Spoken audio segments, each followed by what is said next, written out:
the different scenarios, right? So obviously price is important. That is not the only thing. Okay. So now a seller, like I said before, is choosing the format, right? So are you going to waive inspections, right? Are you going to cover the first $2,000 or $3,000 in the inspection to show the seller you're not going to nickel and dime them? Are you going to waive appraisal? A lot of times you can't do that. Can you do that? Do you have a home to sell, right? We've actually been using something a little bit creative, and this is kind of way out of the box. But let's say the seller has a home to sell, right? Obviously, so they're trying to buy something. They have a home sale contingency, which basically means that you're offering up that I have to sell this home. A short sale. No, not a short sale. No? So if let's say you are a buyer, right? And you have a home sale contingency. That means that I can't buy that property until I sell mine. This deal is contingent on me selling my home to buy this one. But if the seller has one also, now you have multiple contingencies. It's a domino if effect. one piece fails, the whole thing fails. So something that we've started to do, and we were talking with an agent on my team yesterday. So how he got his offer accepted, he offered to close on the property with the seller in, let's say, 40 days. Let the seller stay in there, rent it back to them for up to 3 months. So now what that did is two things. That showed the buyer's flexibility, right? But what that also did to the seller now doesn't own a home. They can lose their sale contingency.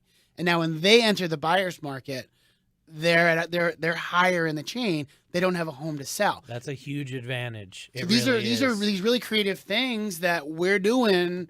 Not a lot of people are doing it, but it can be really subtle things like making sure you have rapport with the listing agent, right? Making sure they recognize you, making them laugh, calling them, right? I mean, humor, that sort of thing, just connecting, so they recognize you. Are there different types of mortgages? Yeah, absolutely. And there's advantages, of course, and disadvantages. But I think a big part of getting the offer accepted is the mortgage lender. Right. Because, of course, in a perfect world, you're going to go in with a cash offer, right? No contingencies, no issues. I've got the money in the bank. Let's close. And they're out there. They're out there, especially the ones coming from New York. They sold a house maybe in New York and they pocketed $500,000. They can go and they can buy a house in Connecticut with no mortgage easily. Not that they should, but a lot are. So the reputation of the mortgage lender is huge. There's a lot of national mortgage lenders that are just spitting out pre-approvals like candy that mean nothing. And I think that the listing agents are starting to catch on oh, you're with, Rocket, for example, or Loan Depot, some of these national chains, the McDonald's of mortgages is really what they are. They realize that the person that wrote that pre-approval, and you can look it up online, they've only been doing mortgages 3 months. There's so much that they can lose. There's so many issues that can come up. If that comes across, they'll question that. They might even throw it out. Okay. Working with somebody locally, something else that we're doing as well to get our buyers' offers accepted, I'll give them Rob's information. You call him directly. He'll vet my buyer. It sounds a little weird, but if a listing agent can then contact the mortgage person directly. That's huge. And Rob can go over and say they are solid financially. A lot of these people I've been working with, though, for months and months. I mean, the buyer that I sent him, he's thinking of, I've been working with for over a year. Okay, I know their finances better than anyone. I know the problems. I know their credit. I've been coaching them on what to do with their credit cards, with their different debts, everything to get in their optimal scenario. So when that agent calls me, I can tell them the truth, not sugarcoat it and say, here's their scenario, here's the deal. How often do you have a client and you're showing, they're attending open houses, they're going to, you're showing them homes? Showing them properties, exactly. Yeah.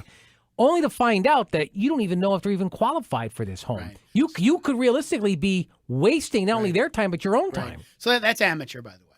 So a real estate professional. So the name of the game is to get what's called belly to belly with a buyer. Okay. So if I take a lead in, comes from somewhere, comes from Rob, comes from anywhere else, my number one goal is to set an appointment with them.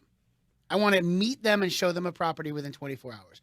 I don't even care if they're pre-approved at that point. Okay. I might ask them. Okay. I'm going to show them one. I'm going to meet them again, rapport. This is still a person-to-person business. Has less to do with the house that you're showing and more to do with letting them get to know you. More to letting them know that I'm a professional. I know what I'm doing. I got you.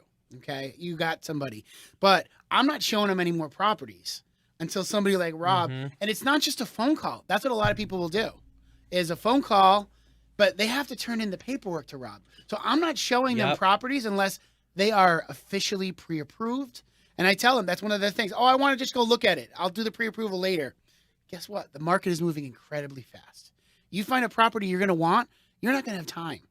Takes Even a couple day of or days. two later, if they get all their documents, that property's gone. And going back to talking about different types of mortgages, advantages, disadvantages, like I said, cash is king, but we're talking about mortgages here. So I would say the next best from a cash offer is going to be a conventional mortgage, Fannie Mae, Freddie Mac. You do need to have credit typically on the higher side. We're talking about high 600s, low 700s, minimum barrier to entry on that type of loan. Appraisals are a little more flexible with that. You can do down payments as low as 3 to 5% on a primary home. So that's going to be the next best thing to cash. Yeah. From there, it's a matter of how much are you going to put down? 3%, 5%, 10%. Sometimes if there is multiple offers and you've got the money, you could come and say, well, I only want to put 5%, but there's all these offers. Right. If I put 20%, I can win this deal, and we'll look at the finances. That's one scenario where it's sometimes you have to put a higher down payment to win that out. So that's the conventional. The ones that I think some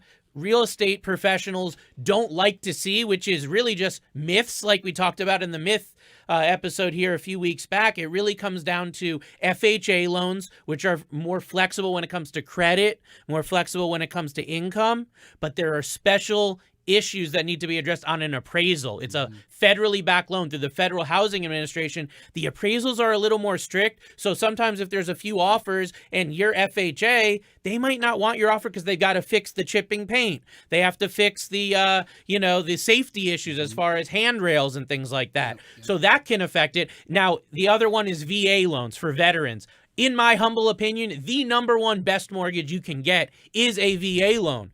But appraisals are a little more strict on and that. not everybody is applicable, right? No, it's only for veterans and eligible veterans. Right. Again, part of the pre-approval process, we're going to pull a COE, which stands for Certificate of Eligibility, from the VA, and we're going to know that you're eligible for that loan. Can't just take you on your word.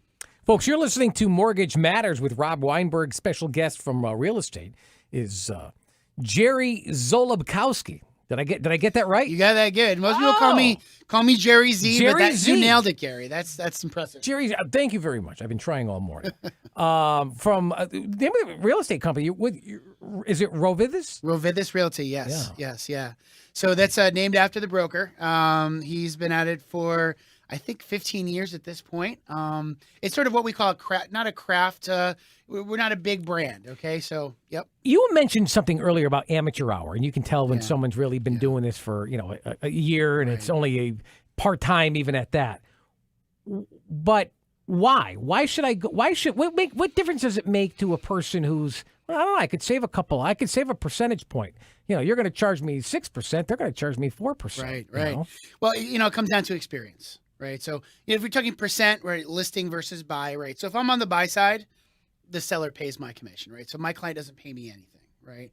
If I'm on the list side, that's a contract that I negotiate with the seller. We like to say we're not going to discount our services. Why? Because we're professionals. Mm-hmm. We're going to give you HGTV level marketing. We're going to remarket on social media. We do it properly, okay? We defer showings, right? We do something called a mega open house. This is one of the things addressing home buyers, and they're leery of COVID, right? Yep. So anyway, just some strategies that we're using. But really, you want to it's experience. Until you've done a certain amount of deals, like one of the reasons I love it is that you have to be innovative and creative. Until you've done 50, 100 deals, you don't really know what to expect. And every day is really different for you, isn't it? Every day. Even 1,000 deals in, every single one has a challenge. You still learn something. You're going to learn. And I have a notebook myself that every time I learn a lesson, I write it in that notebook and I fill that thing up every year. Yeah. And you think that you've seen it all and you haven't. It corresponds with the real estate side as well. On the boots on the ground, dealing with sellers, dealing with buyers. Right.